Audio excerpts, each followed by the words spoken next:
तो लोकसभा चुनाव के चौथे चरण में मध्य प्रदेश में मालवा निवाड़ की 8 सीटों पर 13 मई को यानी कि कल वोट डाले जाएंगे। मौजूदा स्थिति देखें तो भाजपा सभी 8 सीटों पर मजबूत दिखाई दे रही है। इनमें से 3 सीटों पर हवा का रुख बदला हुआ है। इंदौर की बात करें तो सवाल अब इंदौर में यही सबसे बड़ा है कि आखिर इस दल बदल की जरूरत क्या थी।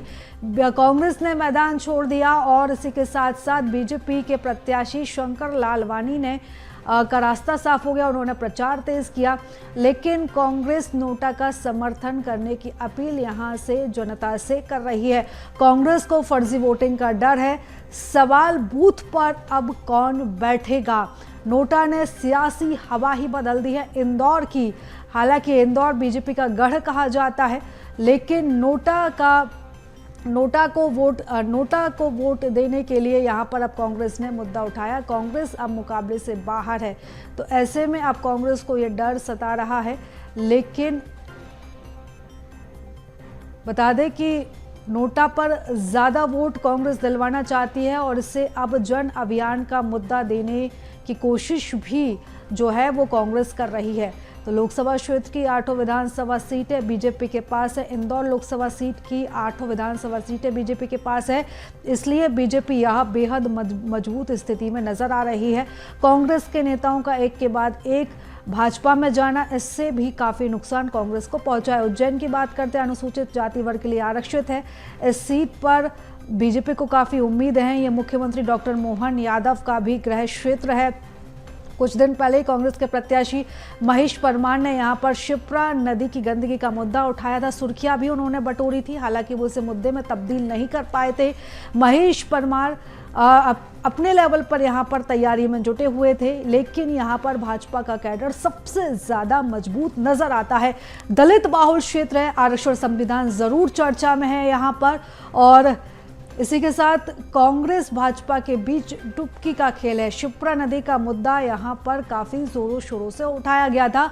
आरक्षण, संविधान, मंगलसूत्र, मुसलमान जैसे मुद्दे यहां पर हावी होते दिखाई दे रहे हैं। कुल मिलाकर अगर हम बात करें तो उज्जैन में भी बीजेपी काफी मजबूत स्थिति में है।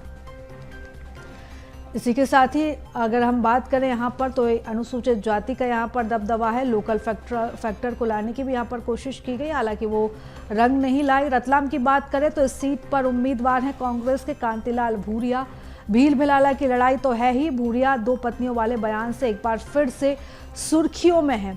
तो भूरिया हर हाल में चुनाव को लोकल फैक्टर पर ही रखना चाहते हैं, लेकिन बीजेपी की बात करें तो बीजेपी यहां पर मोदी की गारंटी के भरोसे है और जिम्मेदारी भी यहां के मंत्रियों को दी गई है कि वो मोदी की गारंटी को जनता के बीच लेकर जाए। चेतन कश्यप, नागर सिंह और निर्मला को जिम्मेदारी दी गई थी, लेकिन कांतिलाल भूरिया ने जिस तरीके का बयान दिया था कि जिनको 2 पत्नियां हैं उनको 2 लाख रुपए मिलेंगे कांग्रेस की तरफ से, इसके बाद वो खुद ही अपने इस बयान में घिर गए और काफी विवादों में वो घिरे हुए अब नजर आ रहे हैं। तो रतलाम की अगर बात करें तो मोदी फैक्टर, धर्मांतरण जैसे मुद्दे, राम मंदिर का फैक्टर, कई मुद्दे यहां पर जो हैं वो अभी गूंजते हुए दिखाई दे रहे हैं। खंडवा की बात कर लेते हैं। कांग्रेस के नरेंद्र पटेल का गुर्जर दाव कामयाब होता नहीं दिख रहा। इसके लिए पूर्व मंत्री अरुण यादव और पूर्व विधायक राजनारायण सिंह सक्रिय है। बुरहानपुर के मुस्लिम वोटर्स का रुझान कांग्रेस की तरफ ही है। दूसरी तरफ यहां पर राम मंदिर, 370 जैसे मुद्दों से बीजेपी को सीधा फायदा हो रहा है। अपनी स्थिति को बीजेपी ने यहां पर मजबूत कर लिया है, क्योंकि खंडवा जो क्षेत्र है वहां पर मुस्लिम वोटर्स की अधिकता है और ऐसे में काफ़ी चुनौती यहाँ पर बीजेपी को है। लेकिन हिंदुत्व यहाँ पर एक बड़ा मुद्दा बनकर उभरा है। इस बार खंडवा का बड़ा चुनावी मुद्दा है हिंदुत्व। धारा 370, राम मंदिर, मुस्लिम बहुल बुरहानपुर में वोटों के ध्रुवीकरण को देखते हुए बीजेपी ने इसी स्ट्रेटजी पर काम किया था। कांग्रेस यहां पर इसलिए पिछड़ी क्योंकि कांग्रेस ने बहुत देरी से यहां पर अपने उम्मीदवार का नाम तय किया, इसलिए कांग्रेस यहां पर कहीं ना कहीं पिछड़ी हुई नजर आ रही है। अगली सीट खरगोन की बात कर लेते हैं। बीजेपी ने सांसद गजेंद्र पटेल और अब कांग्रेस ने पोरलाल खड़ते को टिकट दिया और सबको चौंका दिया। पोरलाल ने बड़वानी सेंधवा के आदिवासी वोटर्स में सेंध लगाई तो नतीजे चौंकाने वाले हो सकते हैं और इसी समीकरण के तहत यहां पर उनको टिकट भी दिया। पीएम मोदी और राहुल गांधी भी यहाँ सभा कर चुके हैं और इन दोनों दिग्गजों की सभाओं का असर भी यहाँ पर जनता के बीच दिखाई दे रहा है। कांग्रेस को इस विधानसभा में काफी बेहतर प्रदर्शन की उम्मीद है। देवास की बात कर लेते हैं। यहाँ पर ध्रुवीकरण वोटों का नजर आ रहा है। साफ तौर पर बीजेपी के प्रत्याशी महेंद्र सिंह सोलंकी हार्डकोर हिंदुत्व के एजेंडे पर है। रैलियों में जो राम को लाए हैं हम उनको लाएंगे पोस्टर्स पर दिखाई दिया। कांग्रेस के पूर्व सांसद सज्जन सिंह वर्मा, भाजपा से आए दीपक जोशी जैसे नेताओं ने देवास, सोनकच्छ, खातेगांव, हाटपिपलिया जैसे क्षेत्रों में कोशिश की माहौल को बनाने की, लेकिन माहौल अभी यहाँ पर यथावत ही है। कुल मिलाकर यहाँ पर भी कह सकते हैं काफी जोर आजमाइश जो है वो बीजेपी कांग्रेस दोनों ही दलों के नेताओं ने की है। और मंदसौर की बात कर लेते हैं। राजस्थान से लगी हुई सीट पर फिर से एक बार बीजेपी मजबूत स्थिति में है। मुस्लिम लोगों के धर्म परिवर्तन की खबरें यहां से आना शुरू हुई। सिलसिला चुनाव के बीच भी हुआ। बीजेपी इसे भरपूर भुनाने की कोशिश कर रही है। कांग्रेस यहां पर आखिरी बार 2009 में चुनाव जीती थी। बीजेपी की परंपरागत सीट है और कांग्रेस को कोई स्थानीय चेहरा नहीं मिला और इसी वजह से कांग्रेस को यहां पर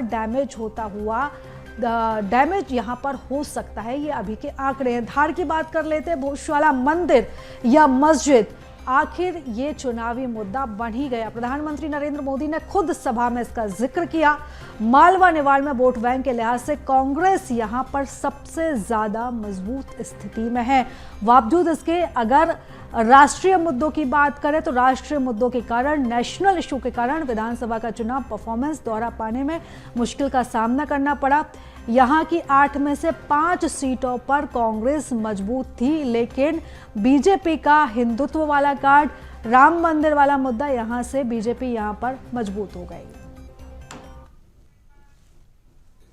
तो मध्य प्रदेश में लोकसभा चुनाव के चौथे और अंतिम चरण में कल 8 सीटों पर चुनाव होना है और इससे पहले 3 चरणों में 21 सीटों पर वोटिंग पूरी हो चुकी है। इसके लिए बीजेपी के दिग्गजों ने ताकत झोंकी है। एमपी में प्रधानमंत्री नरेंद्र मोदी, बीजेपी के राष्ट्रीय अध्यक्ष जेपी नड्डा, केंद्रीय गृह मंत्री अमित शाह ने लोकसभा सीटों पर जमकर प्रचार किया। और बता दें कि दिग्गजों के कहां कितने रोड शो हुए हैं, कहां पर कितनी जनसभाएं हुई हैं। तो चलिए इस खबर पर ज्यादा जानकारी के साथ हमारे सहयोगी भारत पाटिल जुड़ चुके हैं। भारत, बस एक दिन का ही इंतजार और अब बारी है मतदाताओं की। नेताओं ने, प्रत्याशियों ने जमकर कोशिश की। काफी रोड शो भी दिग्गजों के हुए, स्टार प्रचारकों के भी दौरे लगातार हमें दिखाई देने को मिले। कई मुद्दे गूंजे, राम मंदिर का मुद्दा हो, स्थानीय मुद्दे हो, राष्ट्रीय मुद्दे हो। लेकिन अब कल की अगर बात करें, 13 मई की बात करें तो कल है जनता का दिन। देखिए, वाकई ये जनता का दिन है और इस पर्व को लेकर का लंबा समय इंतजार किया। प्रशासन अपनी जो पूरी तैयारियां थी वो पिछले 1 महीनों से इस तैयारियों में लगा हुआ था और ये साफ था कि इस तैयारियों को लेकर के इस महापर्व में ज़्यादा से ज़्यादा जो मतदाता हैं वो इसका हिस्सा बन सकें। इसको लेकर के जो है प्रशासन ने कई जागरूकता अभियान भी चलाए गए। अब 8 सीटों पर अगर बात की जाए तो 8 लोकसभा सीटों पर जो है वो प्रत्याशी अपनी अपनी किस्मत आजमाएंगे। लेकिन जिस वक्त मैं इसकी बात करूं इंदौर की खास तौर पर, तो इंदौर की सीट पर एक तरफा माहौल नज़र आ रहा है। शंकर लालवानी की जो राह है वो बिल्कुल आसान हो चुकी है। अक्षय कांति बम ने जिस तरह से नामांकन वापस लेकर बीजेपी में शामिल हुए, उस तरह बीजेपी के लिए अब बड़ा टास्क ये है कि नोटा पर कम से कम वोटिंग हो और मतदाता अपने बिल्कुल भारत, देखिए यहाँ पर अगर हम बात पूरे मध्य प्रदेश की करें तो भारी दल बदल हुआ है। लेकिन अगर खास तौर पर अगर हम इंदौर की बात करें, इंदौर में जिस तरीके से कांग्रेस का जो प्रत्याशी थे वो बीजेपी में शामिल हुए, इस दल बदल को लेकर क्या लगता है कहीं बीजेपी का कहीं कोई नेगेटिव माहौल तो नहीं? देखिए, सुर्खियों में बीजेपी का जिस तरह का ये पूरा घटनाक्रम घटा है, जिस तरह से अक्षय कांति बम ने आखिरी समय पे नामांकन वापस लिया और नामांकन वापस लेने के बाद में वो बीजेपी की सदस्यता लेते हैं, शाम को मुख्यमंत्री खुद यहाँ पर पहुँचते हैं। तो इसको लेकर के कहीं ना कहीं जो एक शिक्षित वर्ग है उनमें कहीं ना कहीं नाराजगी थी और इसकी नाराजगी हमने पूर्व सांसद, पूर्व लोकसभा अध्यक्ष सुमित्रा महाजन से भी देखी। इंदौर के वरिष्ठ भाजपा नेता सत्यनारायण सत्तर ने भी इसका विरोध किया था और ये साफ कहा था कि आखिर ऐसी क्या जरूरत पड़ गई पार्टी को कि बम को जो है सम्मिलित करना पड़ा था। क्योंकि इंदौर सीट से अगर बात की जाए तो शंकर लालवानी 2019 का जो चुनाव जीते थे उसमें 5 लाख से अधिक की बढ़त थी और देश में अगर बात की जाए तो सबसे सर्वाधिक मतों से वो जीते हुए कैंडिडेट के रूप में जो है वो सामने आए थे। इस बार फिर बीजेपी ने उन पे जो है एक बार फिर दांव खेला था। लेकिन सबसे महत्वपूर्ण, जिस तरह से विधानसभा चुनाव हुए थे, विधानसभा चुनाव में जो 9 की 9 सीटों पर बीजेपी को जो समर्थन मिला था, बीजेपी को जो अपार आशीर्वाद जनता ने दिया था और 9 की 9 सीटों पर उनके जो कैंडिडेट विधायक के रूप में चुन करके आए थे, एक भारी बहुमतों के साथ आए थे, तो कहीं ना कहीं ये साफ था कि जो लोकसभा टिकट होगी, लोकसभा टिकट में जो भी प्रत्याशी खड़ा होगा उसके लिए जो है चीज़ें आसान हो सकती थी। और ये भी साफ है कि ये प्रदेश अध्यक्ष कांग्रेस के जीतू पटवारी का भी गृह जिला है और ऐसे में टिकट बांटने को लेकर के लंबा विलंब हुआ था। कांग्रेस ने सबसे अंत में इंदौर और उज्जैन की लोकसभा सीट के प्रत्याशियों का नाम घोषित किया गया था। तो यहाँ पहले तो कैंडिडेट नहीं मिल रहा था। शंकर लालवानी यूं ही कह सकते हैं कि शंकर लालवानी के लिए काफ़ी आसान चुनाव था ये, लेकिन अक्षय कांति बम आने के बाद में आखिरकार समीकरण थोड़े चेंज हुए। लेकिन फिर भी कहीं ना कहीं उनकी लीड कम ना हो जाए या फिर बीजेपी का जो एजेंडा था, जिस तरह से केंद्र कैबिनेट मंत्री बिल्कुल भारत, और बीजेपी का ये दाव कहीं उल्टा ना पड़ जाए, इसको लेकर हमने देखा भी था कि शंकर लालवानी काफी प्रचार प्रसार उन्होंने किया था जैसे अक्षय कांति बम बीजेपी में शामिल हुए थे। देखिए, कल भी मुख्यमंत्री के साथ में थे। विधानसभा 4 जहां पर अक्षय कांति बम जहां पर रहते हैं, विधानसभा 4 का वो टिकट मांग रहे थे। उसी टिकट से जो है विधानसभा टिकट अक्षय कांति बम को नहीं मिला था। संसद चुनाव में, लोकसभा चुनाव में उनको टिकट दिया गया कांग्रेस ने।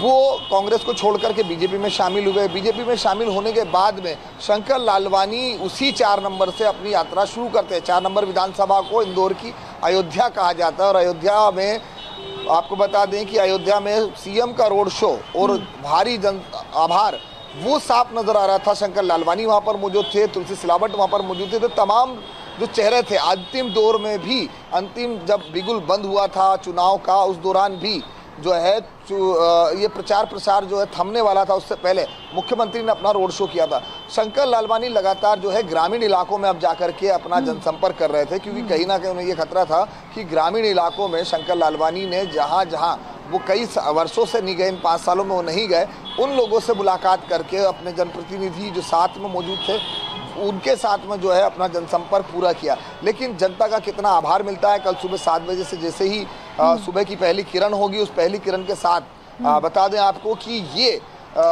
बिल्कुल भारत, और अब देखना होगा कि जब रिजल्ट आता है तो शंकर लालवानी जिस तरीके से मेहनत कर रहे हैं, उनकी परीक्षा में क्या परिणाम सामने आते हैं। फिलहाल तमाम जानकारी के लिए धन्यवाद भारत।